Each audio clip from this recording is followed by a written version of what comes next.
என்னுடைய தாய் தந்தையரை வணங்கி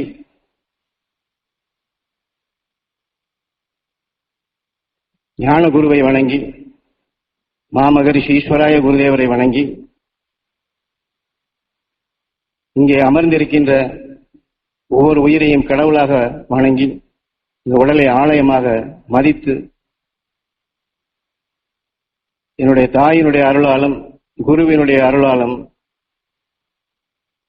இங்கே அமர்ந்து குருவினுடைய உணர்வுகளை வெளிப்படுத்தக்கூடிய சந்தர்ப்பத்தை ஏற்படுத்தி கொடுத்த இந்த சந்தர்ப்பத்தை ஏற்படுத்திய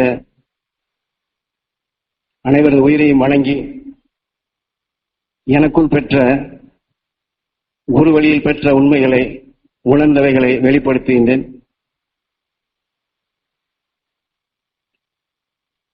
நம்ம எல்லாருமே சாதாரணமா என்ன நினைச்சிட்டு இருக்கோம்னா, என்னுடைய உணர்வுகள்ல சொல்றேன், நாமன்னு பேச போகும்போது நீங்க உங்களையும் சேர்த்து சொல்ற நினைக்காதீங்க. சாதாரண இயல்பு வாழ்க்கை. ஏன்னா நம்ம ஞானகுரு அவர்கள் நமக்கு சொல்ல போகும்போதே இது இவ்வளவு பெரிய சக்தி, ஆனா எடுக்கிறதுக்கு ஆள் இல்லை, வளர்த்துக்கிறதுக்கு ஆள் இல்லை, உண்மைகளை இதை கடைபிடிக்கணும்னு எவ்வளவு நிலைகள்ல நெருங்கி வந்து சொன்னாலும் கூட எடுத்துக்கொள்ள மாட்டேன்றார்கள் அப்படிங்கிறத சாமி சொல்றாங்க. அதேதான் ஈஸ்வரப்பட்டு சொல்றாரு. அதனாலதான் போஸ்ட்ல கள்ள கொள்ளி தட்டி ஒவ்வொரு உயிரையும் தட்டி நான் எழுப்புகின்றேன். இந்த உண்மையை உணரணும். ஏன்னா அது சாதாரண மனிதனுக்கு கிடைக்கக்கூடிய சக்தி. யாருக்கோ ஒருத்தருக்கோ இல்ல இன்னாருக்கு தான் கிடைக்கும், இல்ல இப்படி வந்திருந்தா தான் கிடைக்கும், அப்படியெல்லாம் கிடையாது. சந்தர்ப்பம் தான். ஏன்னா உபதேசங்கள்ல, சாமிகளுடைய உபதேசங்கள்ல இது பெருமைக்காண்டி சொல்லல, ஓரளவுக்கு தபோவனத்தில் வெளிப்படுத்தின அந்த புஸ்தகம் வச்சிருக்கிறாங்க. 420 CD 450 CDன்னு வச்சிருக்கிறாங்க. என்னை பொறுத்தளவுக்கு ஒரு கிட்டத்தட்ட ஒரு 90% அதில் நான் கேட்டிருக்கிறேன், கேட்டும் பதிவு பண்ணியிருக்கிறேன்.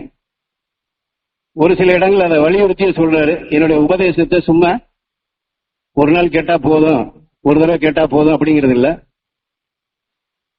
அதுவும் அறிஞான சக்கரம் கொடுக்கக்கூடிய ஒரு உபதேசத்துல எல்லா பேரும் உட்கார்ந்துருக்கிற இடத்துல சொல்றாரு, என்னுடைய எல்லா உபதேசங்களையுமே நீங்க கேட்க வேண்டும், எல்லா உபதேசங்களையுமே கேட்கணும் அப்படிங்கிறாரு. இப்ப சில பேர் எப்படி இருக்கிறாங்க அப்படின்னு சொன்னா, நான் ஜபானத்துல இந்த CD வாங்கும் போதே பார்த்துருக்கேன். அதுல தியானம் இருந்ததுன்னா அதெல்லாம் வேண்டாம், உபதேசம் மட்டும் கொடுங்க அப்படிங்கிறாங்க. ஒரு சில பேர் அதையும் கூட தவிர்த்துறாங்க. நான் இதெல்லாம் ஏற்கனவே கேட்டிருக்கிறேன், ஏற்கனவே நான் கேட்டதான் அப்படிங்கிறாங்க. ஆனா என்னுடைய அனுபவத்துல சாமிகளுடைய உபதேசங்கள், அதாவது அவர் ஆரம்பத்தில் கொடுத்ததுக்கும் சரி, அவர் கடைசியில உடலை விட்டு போறப்ப வெளிப்படுத்தின உண்மைகளும் சரி, எல்லாமே ஒரே சாராம்சம் தான். அதுல இருக்கக்கூடிய உள்ள இருக்கக்கூடிய உட்பொருள்களோ மூலக்கூறுகளோ எதுலையுமே மாற்றம் கிடையாது. ஆனா அந்தந்த நேரத்துல அவரை சந்திச்சவங்க, அங்க உட்கார்ந்து இருந்தவங்க, அவங்களுடைய மனநிலை அந்த நேரத்துல, அதாவது அதுக்குதான் அவர் சொல்றாரு, குருநாதர் என்னைய உபதேசம் கொடுக்கறதுக்கு முன்னாடி ஈஸ்வரப்பட்டு சொல்றாரு, நான் சொன்னது முதல் உண்மையா பொய்யா, ரைட்டா தப்பா, அதுக்கப்புறம் தெரிஞ்சுக்கிட்டு நீ உபதேசம் பண்ணு அப்படின்னு அவர் சொல்றாரு. அதே மாதிரி இவரும் சாமி ஞானகுரு என்ன சொல்றாருன்னா, அவர் சொன்னதை நானும் ரைட்டா தப்பா அப்படின்னு தெரிஞ்சுட்டு தாங்க பேசுறேன் அப்படிங்கிறாரு. இப்ப சில பேர் என்ன நம்ம நினைப்போம் அப்படின்னு சொன்னா, பெரியவங்க சொன்னா சரியா தான் இருக்கும், பெரியவங்க சொன்னா அப்படியே கண்ணை மூடிட்டு அப்படியே ஃபாலோ பண்ணணும் அப்படிங்கிறோம். ஆனா ரெண்டு பேருமே என்ன சொல்றாங்கன்னா, ரைட்டா தப்பா அப்படிங்கிறத தெரிஞ்சு உணர்ந்து அதுக்கப்புறம் நீ பேசு அப்படிங்கிறாரு. சில பேர் என்ன நினைப்பாங்கன்னா, எல்லாம் தெரிஞ்சதுக்கு அப்புறம் தாங்க பேசணும் அப்படின்னு சொல்லுவாங்க. இதுல என்ன சாமிகளும் சொல்ல வராங்க, ஈஸ்வரப்பட்டு என்ன சொல்ல வராங்கன்னா, ஏன் எல்லா உபதேசம் கேட்கணும் அப்படின்னு சொல்றாங்கன்னா, முக்கியமா ஒரு உபதேசம் பண்ண போகும்போதே 27 நட்சத்திரங்களுடைய சக்திகளை நான் முதல்ல எடுக்கிறேன், நவக்கோள்களுடைய சக்தி எடுக்கிறேன், அதுக்கப்புறம் சப்த ரிஷிகள், சப்த ரிஷி மண்டலம், 33 கோடி தேவாதி தேவர்கள், இந்த சக்திகளை தான் நான் உபதேசம் கொடுக்கறதுக்கு முன்னாடி நான் முதல்ல எடுக்கிறேன் அப்படின்னு சொல்றாரு. 27 நட்சத்திரங்கள் நவக்கோள்கள், ஏது நம்ம சூரிய குடும்பத்துல உருவாகிட்டு இருக்கிற எதெல்லாம் உருவாயிருக்கோ அது எல்லாத்துக்குமே மூல காரணமே அந்த 27 நட்சத்திரம் நவக்கோள்கள். நம்ம சூரியனை பெருசா நினைப்போம். ஆனா 27 நட்சத்திரங்கள் தான் பிற மண்டலங்கள்ல இருந்து, அதாவது வேற சூரிய குடும்பத்திலிருந்து வரதெல்லாம் இழுத்து கொடுக்குது. நம்மளுடைய எண்ணங்கள், உணர்வுகள், நம்ம ஆன்மான்னு சொல்றோம் பாத்தீங்களா, நம்ம உயிர் புருவ மத்தியில இருக்கு. உடல் உறுப்புகள் நம்ம கண்ணுக்கு புலப்படுது. ஆனா எண்ணங்கள், உணர்வுகள் நம்ம எடுத்து நம்ம ஆன்மால இருக்கு, நம்ம கண்ணில் இருக்குது. நம்மளால கண்ணில் பார்க்க முடியுதுன்னா பார்க்க முடியல. ஆனா நம்மளை சுத்தி அந்த அலைகள் புறம் படர்ந்து இருக்கு. இப்ப இந்த ஆன்மால இருக்கிறத நம்மளால எடுத்து சுவாசிக்க முடியும், அதுபடிதான் எண்ண முடியும். நம்மளா ஒண்ணு என்னலாம் முடியாது. நம்ம சொல்லலாம், நான் இதைத்தான் நினைச்சிட்டு இருந்தேன், நான் இதைத்தான் நினைக்கணும்னு நினைக்கிறேன், ஆனா வரமாட்டேங்குது அப்படின்லாம் சொல்லலாம். சோ அதுக்கெல்லாம் காரணம் இந்த 27 நட்சத்திரம், 9 கோள், இந்த சுழற்சி, இதெல்லாம் சேர்ந்துதான். நம்ம கடிகாரத்துல முள்ளு சுத்துற மாதிரி தான், அது எல்லாம் சேர்ந்தாதான் அது நகரும். அது போலதான் நம்ம உயிரும் நட்சத்திரங்களுடைய இயக்கங்களோட சம்பந்தப்பட்டது, உடல் உறுப்புகளும் கோள்களோட சம்பந்தப்பட்டது. அப்ப நம்ம உடல்ல 1008 குணங்கள் இருக்கனால பல கோடி உணர்வலைகள் சேர்ந்துதான் நம்ம எல்லாருமே இயங்கிக்கிட்டு இருக்கோம். அந்த பல கோடி உணர்வலைகள் இந்த நட்சத்திரங்கள், கோள்களுடைய, அதுக்கப்புறம் பாத்தீங்கன்னா இதை வழி நடத்தக்கூடிய ரிஷிகள். ஏன்னா இந்த சூரிய குடும்பத்தை வழி நடத்துறது அதுவா ஓடல, சப்த ரிஷி மண்டலம் நம்ம சொல்றோம் பாத்தீங்களா, அவங்களுடைய ஒர்க் ஷாப்னு சொல்லலாம் நம்ம பூமியை. ஏன்னா அவங்கதான் மனிதனுடைய மகசூல் எடுக்கிறதுக்காண்டி, நம்மளை எல்லாம் ஞானிகளா மாத்துறதுக்காண்டி அவங்கதான் இந்த வேலையை செய்யறாங்க. அவங்க ஒரு படகு வச்சிருக்கிற ஒரு ஓடக்காரன் அப்படின்னு சொன்னா நம்ம அதுல ஏறி பயணம் செய்யக்கூடியவங்க தான் நம்ம எல்லாம். சோ அவங்க எல்லாம் எதை ஒரு விவசாயி இருக்கிறான்னா அவனுடைய நிலத்துல இன்னதை போடணும், அடுத்து இது இன்னதை போடணும், அடுத்து இதை மகசூல் எடுக்கிற மாதிரிதான் மகரிஷிகள் நம்மளை நாடிதான் வந்துட்டு இருக்கிறாங்க. சோ அதனாலதான் உபதேசம் பண்ண போகும்போது இதெல்லாம் சேர்த்து இந்த உணர்வெல்லாம் கலந்துதான் நான் உபதேசம் கொடுக்குறேன். நான் எனக்கு ஏதோ சொல்லி கொடுத்துட்டாரு, உங்களுக்கு சொல்லித்தரேன் அப்படின்னு சொல்லல, இல்ல உங்களுக்கு தெரியாது நான் சொல்றேன்னு சொல்லல. ஏன்னா இதெல்லாம் சேர்ந்து நமக்குள்ள பதிவு செய்யறாரு, ஆழமா பதிவு செய்யறாரு. ஏன்னா விவசாயம் பண்றவங்களுக்கு எதை எடுத்து நடணும், எதை விதையா போடணும், எதை கட் பண்ணி வைக்கணும், எதை எப்படி விவசாயம் பண்ணணும் அவங்களுக்கு தான் தெரியும். அதனாலதான் நம்மளுக்குள்ள இந்த பதிவுகளை கொடுக்குறாங்க. பதிவுனா ஞான வித்துகளை கொடுக்குறாங்க. அதனாலதான் 27 நட்சத்திரத்துடைய சக்தி, நமக்குள்ள சக்தி, சப்தரிஷி மண்டலத்துடைய சக்திகள்லாம் எடுத்து நமக்குள்ள முதல் கலவையாக்கி நம்மகிட்ட இணைச்சு, அதுக்கப்புறம் நீங்க இதை செய்யுங்க, இதை பண்ணுங்க அப்படின்னு அவரால் சொல்ல முடியுது. அது நமக்குள்ள இணைஞ்சு வருது. இல்லைன்னு சொன்னோம்னா, இப்ப நம்ம இந்த அமைப்புல குருநாதர் காட்டிய வழியில இன்னும் எத்தனையோ பேர் வந்துட்டு இருக்காங்க அப்படின்னு சொன்னா, அதுதான் உதாரணம் முதல்ல சொன்னவனே. சாதாரண மனுஷன் நம்ம நினைக்கிறோம் அப்படின்னு சொன்னா, நம்ம தான் நிறைய கஷ்டப்பட்டு இருக்கிறோம். நம்மளுக்கு இருக்கிற கஷ்டம் மாதிரி வேற யாருமே உலகத்துல கஷ்டப்படல, நம்ம தான் கஷ்டப்பட்டு இருக்கிறதுல ரொம்ப கஷ்டப்பட்டு இருக்கோம். ஆனா அடுத்தவங்க பார்க்க போகும்போது நீ எல்லாம் அவ்வளவு கஷ்டப்படலையா, நீ எல்லாம் சாதாரண நல்லா தானே இருக்கிற அப்படின்னு நினைப்பாங்க. ஆனா நம்ம மனசுக்குள்ளதான் ஓடிட்டு இருக்கு. சோ இதுக்குதான் ஈஸ்வர பற்றி என்ன சொல்றாருன்னா, இந்த உலகத்துல வாழக்கூடிய மக்கள் எல்லாருமே நல்லதைத்தான் என்றாங்க, யாரும் தவறு செய்யவில்லை, எல்லாருமே நல்லதைத்தான் விரும்புறாங்க. அவங்க சந்தர்ப்பம், சூழ்நிலை, அவங்க நுகரக்கூடிய உணர்வு உயிரில பற்றது இயக்க சக்தியா மாறுது. அவங்க உடலும் தவறு செய்யல, அவங்க உயிரும் தவறு செய்யல, அவங்களும் தவறு செய்யல, சந்தர்ப்பம் தான். சோ அந்த நல்லவங்களை காப்பாற்றணும். அதனாலதான் நான் உன்னைய தேடி வந்திருக்கிறேன். ஏன்னா நம்ம குருநாதர் நம்ம சொல்லப்பட போகும்போது, குருநாதர் என்னைய தேடி வந்தாரு, நான் அவரை தேடி போலன்னு தான் சொல்றாரு.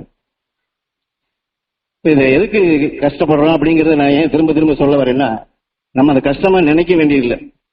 ஏன்னா இது விவசாயம் பண்றவங்க ரிஷிகள், அவங்களுக்குள்ள இந்த பயிர் எப்படி வளரும், இதை எப்படி வளர்த்து கொண்டு வரணுங்கிறது அவங்களுக்கு தெரியும். மரம் வைத்தவன் தண்ணீர் ஊற்றுவான்னு சொல்லுவாங்க. நம்ம அதை எடுத்து நமக்குள்ள வளர்த்து கொள்ள வேண்டியது மட்டும்தான் நம்ம பொறுப்பு. இது என்ன செய்யும், ஏது செய்யும், இது இப்படி வருமா அப்படி வருமா, நான் முதல்ல தியானம் பண்ணும்போது அப்படி இருந்துச்சு, அதுக்கப்புறம் தியானம் பண்ணும்போது இப்படி இருந்துச்சு, அதுக்கப்புறம் இப்படி இருந்துச்சு, அதுக்கப்புறம் இப்படி இருந்துச்சு. ஆனா மாதிரி இப்ப என்னால இருக்க முடியல. உடல்ல எத்தனையோ பிரச்சனைகள் இருக்கு, குடும்பத்துல எத்தனையோ பிரச்சனை இருக்கு. ஏதாவது ரொம்ப சின்ன விஷயங்கள்லாம் கூட நம்ம இன்னைக்கு இருக்கக்கூடிய, அதுக்கு நிறைய காரணங்கள் குருநாதர் சொல்றாரு.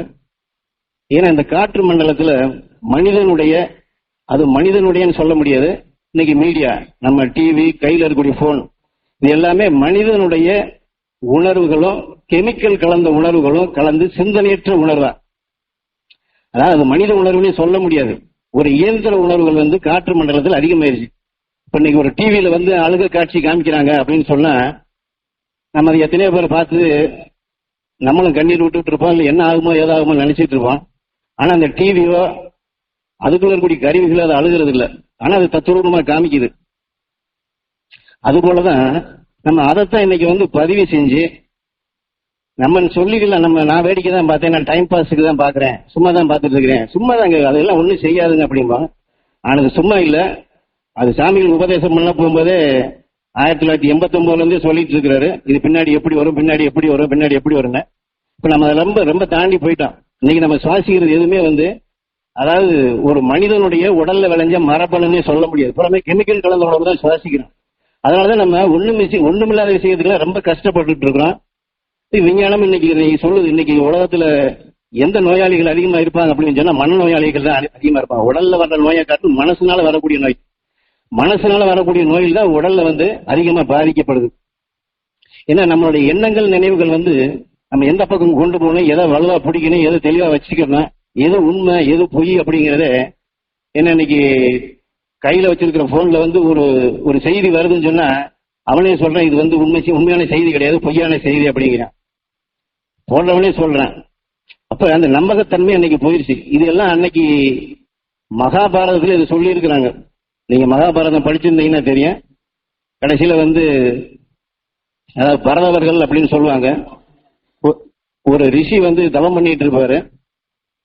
அவங்க அந்த வருஷத்துக்கு ஒரு விழா நடத்தப்பட போகும்போது மகிழ்ச்சியா ஆனந்தமா இந்த வருஷம் அந்த கடற்கரை ஓரமா கொண்டாடுவாங்க.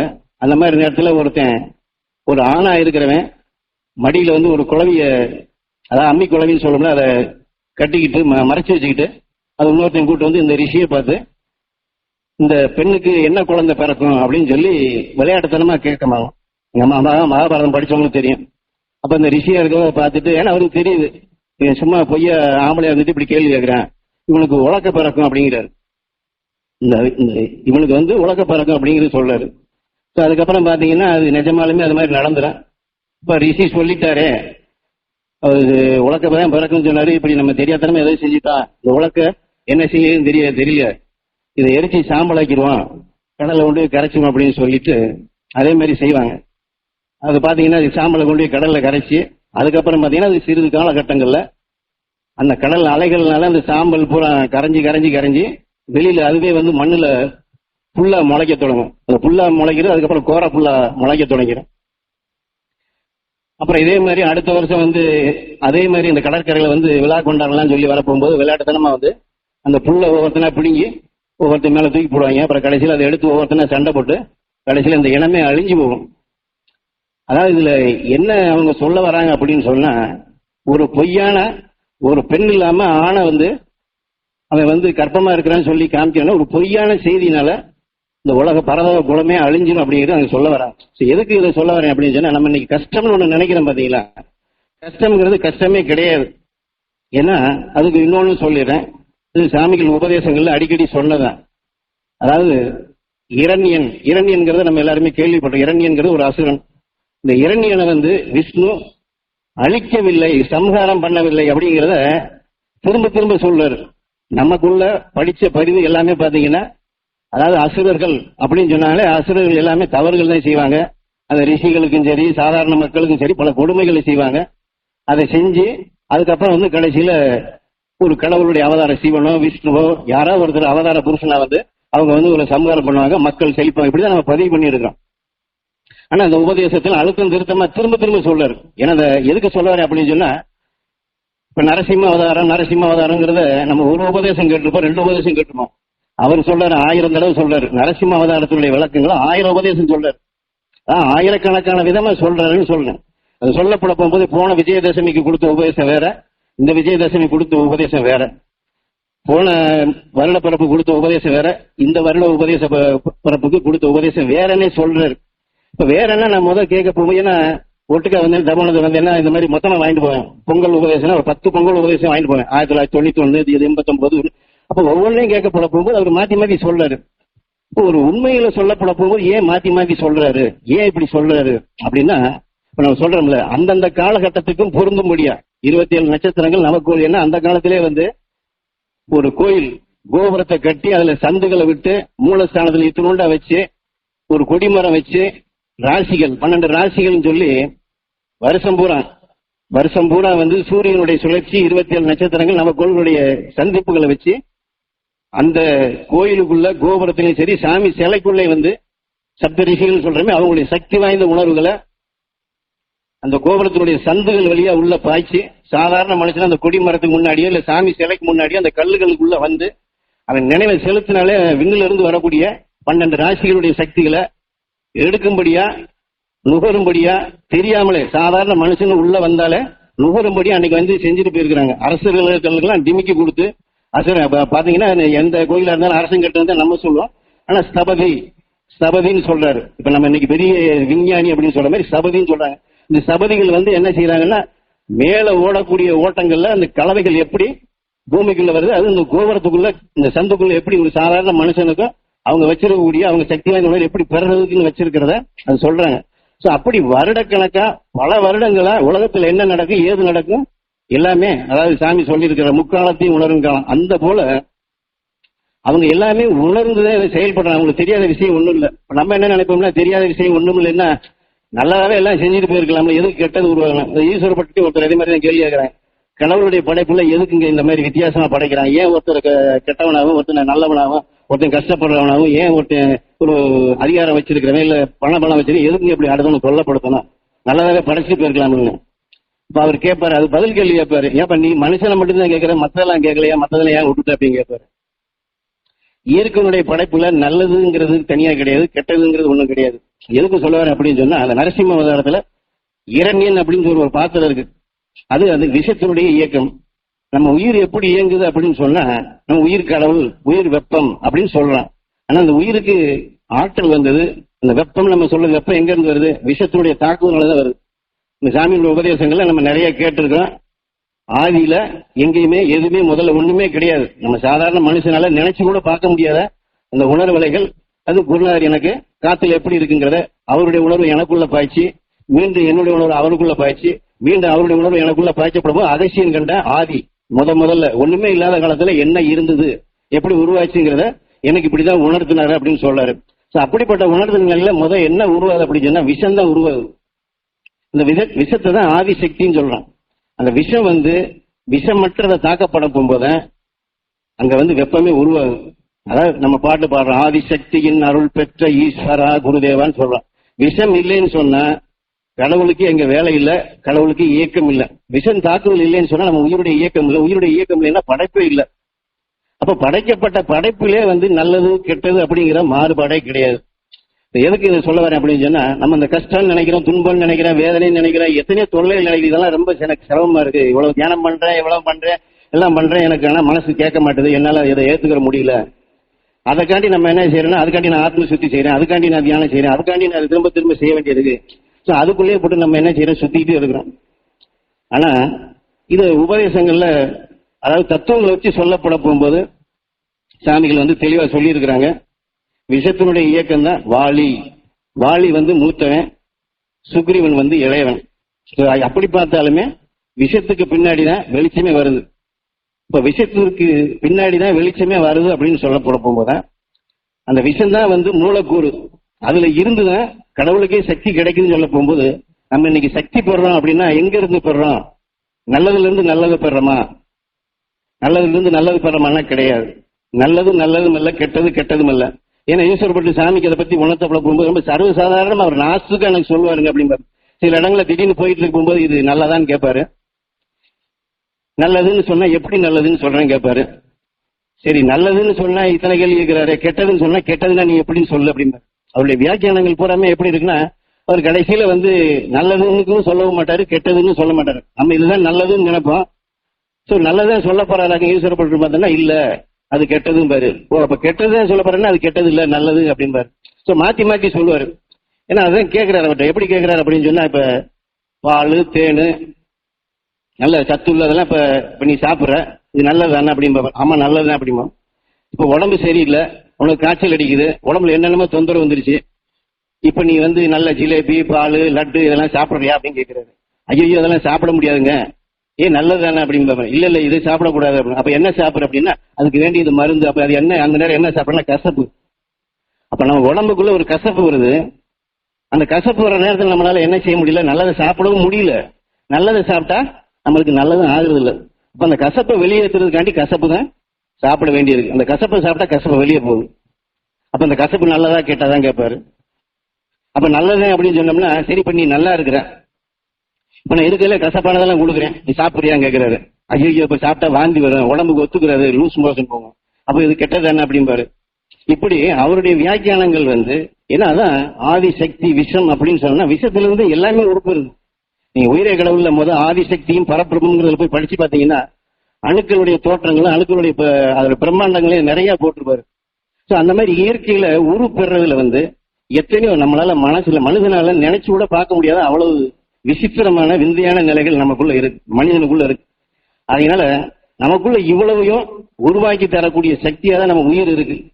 அந்த உயிரால நம்ம எதையுமே உருவாக்க முடியும். கீதையில நீ எதை எண்ணுகின்றாயோ அதுவாகின்றாய் அப்படின்னு சொல்ற மாதிரி நீ எதை நினைக்கிற அதான் ஒரு நான் சாமிகிட்ட அடிக்கடி தான் கேட்பேன், எதை நினைக்கின்றாயோ அதுவாகின்றாய்னா என்ன ரொம்ப ஈஸியா சொல்றீங்க, அப்ப அதை நினைச்சா வந்துருமா அப்படின்னா நீ அப்படி நினைக்க முடியுமோ என்னால அப்படின்னு கேட்பாரு. இல்ல எதை நினைக்கின்றாயோ அதுவாகின்றாய்னா அப்ப அவ்வளவுதான், அதே நினைச்சிட்டு இருந்தா அதே வந்துரும்ல அப்படின்னு. அது எப்படி அப்படின்னு கேட்பாரு. அவர்தான் சொல்லுவாரு. அப்ப அதையும் நினைச்சா வருமானு கேட்டா அதுக்குதான் அவர் என்ன சொல்றாருன்னா பிரகலாதனுடைய கதை எப்படி இரணியனுடைய கதையை சொல்றாரோ அதே மாதிரி பிரகலாதனுடைய கதை. பிரகலாதன் அப்படின்னா அவன் பிறக்கவில்லை அப்படிங்கிறாரு.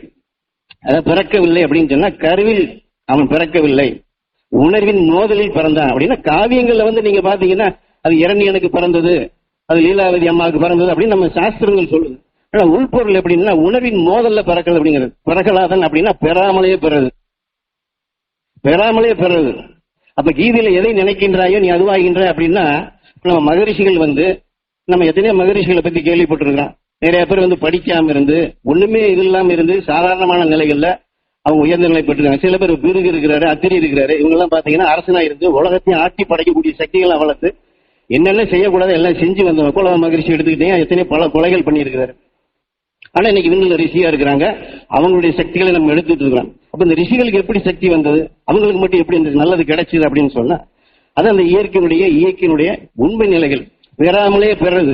இப்ப இன்னைக்கு சப்த ரிஷிகளுடைய சக்தி நம்ம சொன்ன மாதிரி எனக்கு ரொம்ப கஷ்டமா இருக்கு, எனக்கு வாழ்க்கையை ரொம்ப சிரமமா இருக்கு, ஒவ்வொரு நாளும் காலம் தட்டுறது பெரிய விஷயமா இருக்கு, இதை நினைச்சு முதல்ல கவலைப்பட்டேன், அப்புறம் அதுக்கப்புறம் பார்த்தா அது பரவாயில்ல, இது எதை காட்டிலும் பெருசா அடுத்து இதை காட்டிலும் இது பெருசா ஒண்ணு போக ஒண்ணு வந்துட்டே இருக்கு, நிம்மதியாவே இருக்க முடியல, சந்தோஷமாவே இருக்க முடியல, ஒரு நிறைவாவே இருக்க முடியல, எப்படியோ போயிட்டே இருந்தா அப்புறம் என்னதான் தியானம் பண்றது, என்னைக்கு பிறவில நினைக்க எப்படியோ வாழ்க்கை போகுது போ அப்படிங்கிற மாதிரி இந்த நினைவுகள் நமக்குள்ள வருது. அந்த சலிப்போ சோர்வோ ஏதோ தியானம் பண்றான், ஏதோ சாமி சொல்லி இருக்கிறாரு, அதாவது வெளியில சொல்ல மாட்டான், மனசுக்குள்ள ஓடும்.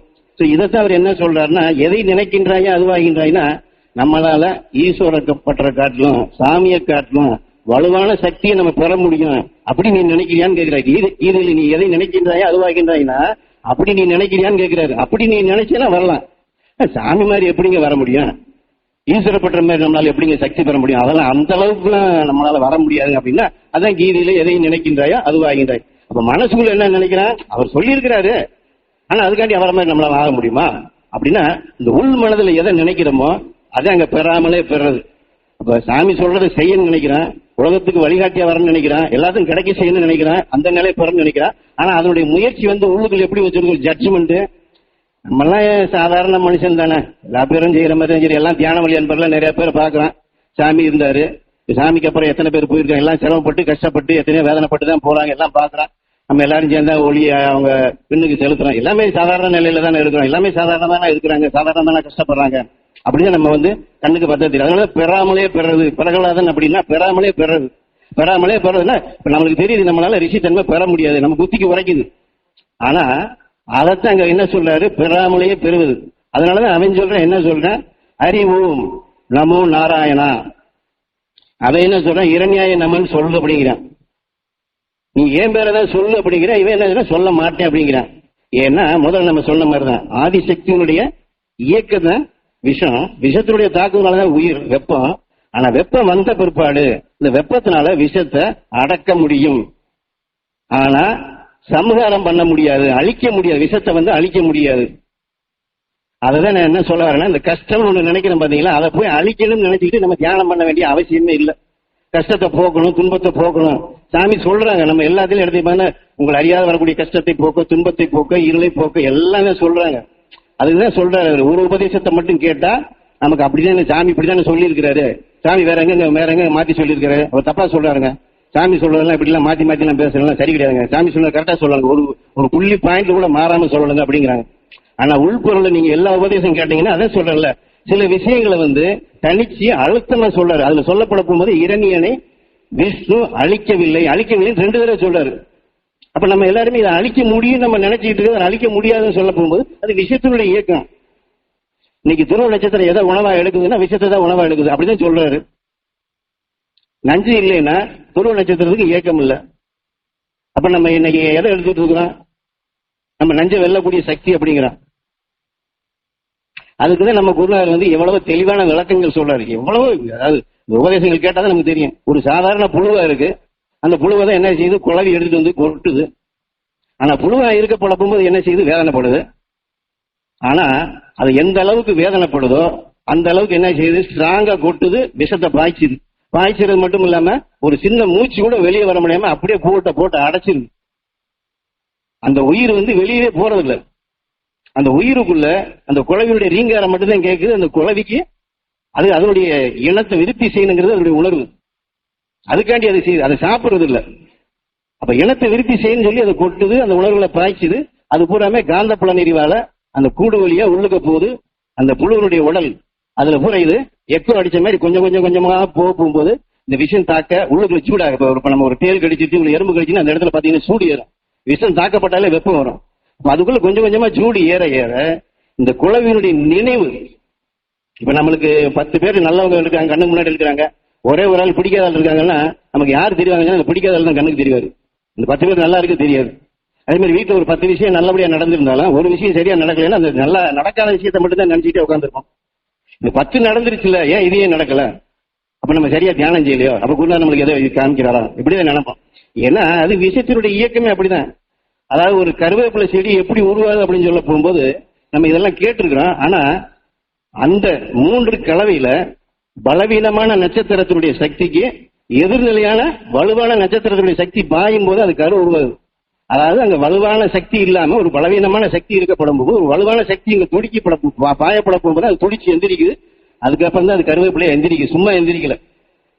அப்ப ஒரு இன்ஜெக்ஷன் பண்ண மாதிரி வலுவான உணர்வு பட்டாதான் எதுக்குமே இயக்கம் ஒரு மோதல். அதான் பிரம்மா ஓ ஜிம். மோதல் இல்லைன்னு சொன்னோம்னா இயக்கமே இருக்காது. அப்ப நமக்கு கஷ்டம்னா என்ன சொல்றோம், நம்ம மேல ஒண்ணு வந்து மோதுது, நம்ம விரும்பாத ஒண்ணு நம்ம மேல மோது. அந்த மோதுறத ஓ இம் இயக்கமே சிருஷ்டியா அப்படிதான் வருது. அப்ப நம்ம இது கூட போய் போராடிக்கிட்டு இது வரக்கூடாது இது ஏன் வருது, இது வந்துகிட்டே இருந்தா நான் தியானம் செய்ய முடியலையே, எனக்கு மனசு கேட்க மாட்டேங்குது, எனக்கு சந்தோஷமா நிறைவில்லை, தியானம் செஞ்சாலும் நிறைவில்லைன்னா நம்ம வேண்டாத நினைச்சிட்டு உட்காந்துருக்கோம். அதுக்குதான் இந்த விளக்கங்கள் கொடுக்குறாரு. அப்ப நம்ம இதை என்ன செய்யணும், பயன்படுத்தணும். அப்ப அந்த குழவி அந்த புழுவை கொட்டி எல்லாம் பண்ணிட்டு போன ஒருபாடு இந்த உயிர் என்ன செய்யுது அதுக்கு தெரியாது. குழவி என்ன செஞ்சிச்சு ஏது செஞ்சுன்னு தெரியாது. ஆனா நினைவு எங்க இருக்கு, குழவி பால் இருக்கு. சாமி அந்த உபதேசங்கள் சொல்லப்பட போகும்போது அந்த வேதனையே அந்த புழு என்னலங்க குழவியவே நினைச்சிட்டு இருந்துச்சு அப்படின்னு சொல்லுவோம். நம்ம சொல்லுவோம் இல்ல அது எப்படிங்க வேதனைப்படாம இருக்கும் அப்படின்னு சொல்லுவோம். இதான் மனிதனுக்கும் மற்ற ஜீவராசிகளுக்கும் உண்டான வித்தியாசங்க. மனிதன் வந்து 6 அறிவு இருக்கப்பட போகும்போது என்ன செய்யறான், எதுனால என்ன ஏது ஏன், அது இன்னைக்கு விஞ்ஞான அறிவு வர போகும்போது விஞ்ஞான அறிவுகள் வந்து எப்படி இருக்குன்னா எதுனால கேள்வி கேட்கணும், எதுனால வந்து என்ன ஏதுன்னு விவரம் தெரியாம செய்யக்கூடாது. ஏன்னா படிக்காதவனுக்கு ஒண்ணும் தெரியாது. அப்ப ஒண்ணுமே தெரியல அப்படின்னு சொன்னா படிக்காதவனு கேட்டுரும். ஆனா அன்னைக்கு படிக்காதவங்க ஞானியா இருக்கிறாங்க. ஏன்னா படிக்காதவன் பதிவு செய்யறான், படிச்சவன் என்ன செய்யறான் எதுக்குறான், பதிவு பண்றதே கிடையாது. அப்ப அந்த குழவி என்ன செய்யுது, அதனுடைய விஷத்தை பாய்ச்சுது, அதனுடைய இனத்தை விருத்தி செய்யும்போது அந்த அணுக்களை தான் அங்க உள்ள பாய்ச்சுது. இது என்ன செய்யுது, பதிவு செஞ்சுக்குது. இப்ப பதிவு செய்த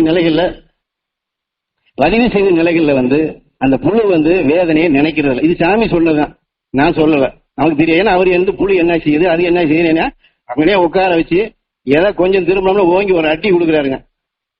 ஓங்கி அடிக்கிற நான் என்ன செய்யறது விட்டுட்டு எங்கேயும் போக முடியலைங்கிறாரு.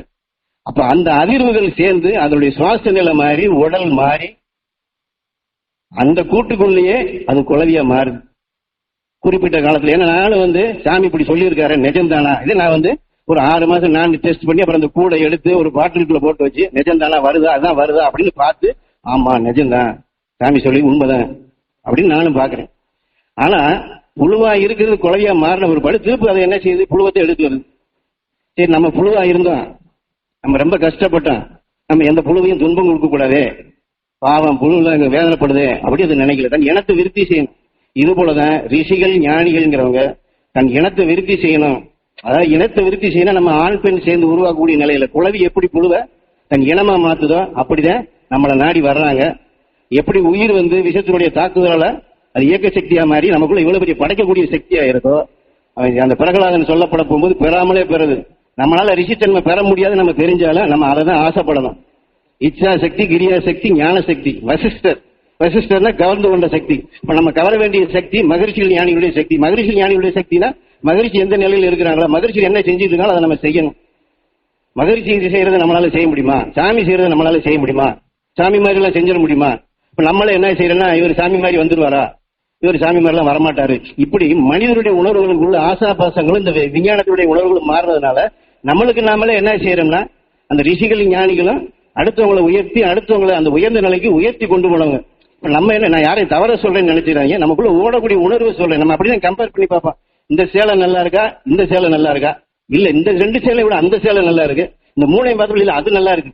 நம்மளுடைய உணர்வுகள் வந்து சிந்தனையற்ற உணர்வா இந்த முதல் சொன்ன பார்த்தீங்களா, மகாபாரதத்துல ஒரு ஆணை கூட்டிட்டு வந்து பெண்ணா மாற்றக்கூடிய நிலையில ஏன்னா சிந்தனைகள் மனிதனுடைய சிந்தனைகள் இல்லாதனால நம்ம எதை சரி எதை சரியில்லை, எது உண்மை எது பொய் அப்படிங்கிறத அறிய முடியாத வரைக்கும் இன்னைக்கு சிந்தனைகள் போனதுனால நம்ம இந்த விஷயத்தினுடைய இயக்கமா தான் இன்னைக்கு இருக்கிறோம். விஷயத்தினுடைய இயக்கத்தை ஜீரணிக்கக்கூடிய சக்தி அகசியன் எப்படி அந்த வாதாபிங்கிறன ஜீரணிக்கிறேன், அடுத்தவன பொசுக்கிறேன். நமக்கு வேண்டியது அந்த சக்தி தான். அந்த சக்தி தான் நமக்கு தியானத்துல கொடுக்குறாங்க. எந்த அளவுக்கு வலுவா தியானம் பண்றாங்களோ, எந்த அளவுக்கு அந்த உயர்ந்த சக்தி எடுக்கிறாங்களோ, நிச்சயமா அந்த புழு என்ன வேதனைப்பட்டதோ அந்த வேதனை நிச்சயம் பட்டிருப்பாங்க, கண்டிப்பா பட்டிருப்பாங்க. அது வேதனைப்பட்டது மட்டும் இல்ல, அவங்களுக்குள்ள ஒளியான உணர்வு வளர நிச்சயம் பார்க்க முடியும். நான் என் கண் கூட நான் பார்த்துட்டு இருக்கிறேன். அவங்க அப்படிதான் இனத்தை வளர்க்குறாங்க, தன் இனமா பெருக்கிக்கிட்டு இருக்காங்க. நம்ம எல்லாருமே ரிஷி தன்மை பெற்றுக் கொண்டிருக்கின்றோம். நம்ம எல்லாருமே இந்த உலக வழிகாட்டக்கூடிய, இந்த உலகையை காப்பாற்றக்கூடிய சக்தி நமக்கு எல்லாருக்குமே உண்டு. நமக்குன்னு இங்க இருக்கிறவங்க மட்டும் இல்ல, நம்ம குருநாதர் காட்டிய நிலைகளை பதிவு செஞ்ச எல்லாருக்குமே உண்டு. கண்டிப்பா நாம தான் அதை செய்ய போறோம். அவர் நம்ம தென்னாட்டுல இருந்து அந்த சக்தி உருவாகிட்டு இருக்கு, தென்னாட்டுல தான் வரும்னு சொல்லி இருக்கிறாரு. நாம எல்லாருமே அந்த பாக்கியம் பெற்றவங்க தான். ஆக எல்லாருமே அவங்கவுங்க வாழ்க்கையில எனக்கு தெரிஞ்சதை சொல்றேன், இந்த கஷ்டம்ங்கிறத விட்டுருங்க, துன்பங்கிறத விட்டுருங்க, வேதனைங்கிறத விட்டுருங்க. ஏன்னா என் உடல்லையும் வந்து நான் ஆரம்பத்துல 1989 19 வயசுல தியானத்துல வந்தேன். இப்ப நான் ஒரு 1.5 வருஷத்துல நான் பட்ட சிரமங்கள் வேதனைகள் இது நாள் வரைக்கும் நான் பட்டதே அவ்வளவு எவ்வளவு அனுபவிச்சுட்டு இருக்கிறேன். அனுபவிச்சு ஆனாலும் என்ன செஞ்சுட்டு இருக்கேன், இந்த வேலையை என்னால இன்னும் கரெக்டா செஞ்சுட்டு இருக்க முடியுது, என்னால அதை நிறுத்த முடியல. ஏன்னா அது பட்டதுதான் தொட்டது மாதிரி அது குழவியா மாறிக்கிட்டு இருக்கு. அந்த நிலைகள் நம்மளுக்கு தெரியுது. ஆனா குழவியா மாறிக்கும் நம்ம என்ன தெரியல, இந்த வேதனையை தான் நம்ம நினைச்சிட்டு இருக்கோம். வேதனை படக்கூடாதுன்னு சொல்லி இருக்கிறாரு. வேதனை பட்டாலே கேன்சர் வந்துடும், அது வந்துடும், இது வந்துடும் சொல்றாருன்னா, இந்த வேதனைங்களுடைய வலு எந்த அளவுக்கு வீரியமானது, அந்த புழுவனுடைய நினைவுகளை அழுத்தம் துடிப்பு கூடுதோ அதுக்கு தகுந்த மாதிரி குழவியை நினைக்குது. இப்ப நம்ம சாமியை நினைக்கிறேன்னு சொல்றோம், இல்ல ரிஷிகளை நினைக்கிறேன்னு சொல்றோம், இல்ல துருவ நட்சத்திரத்தை நினைக்கிறேன்னு சொல்றோம். ஆனா உள் நினைவு என்ன வச்சிருக்கோம்? இப்ப சொன்னேன் பாத்தீங்களா, நம்ம ஈஸ்வரப்பட்ட மாதிரி சக்தி பெற முடியுமா, அவரை காலத்துல வலுவா பெற முடியுமா? ஆஹா, வெளியில கேட்டா கூட பண்ணிடலாம் அப்படின்னு சொல்லுவாங்க. ஆனா உள் மனசுல அதெல்லாம் முடியாது. அப்ப அந்த உள் மனசுல என்ன வச்சிருக்கோமோ இதைத்தான் நம்ம பெறுவோம். நம்ம உள் மனசுல என்னைக்கு வந்து நம்மள சாமியை காட்டில் 4 மடங்கு நம்மளால சக்தி பெற முடியும், ஈஸ்வரப்பட்ட மாதிரி நம்மளால இதை காட்டில் சக்தி பெற முடியும். நம்ம என்னைக்கு மனசுக்குள்ள வலுவான என்ன வருதோ அதுதான் பிரகலாதன் பெறாமலே பெறது. அப்படிப்பட்ட நிலையை, அப்படிப்பட்ட சக்தியை, அப்படிப்பட்ட உயர்ந்த ஆற்றலை தான் நமக்கு கொடுக்குறாங்க.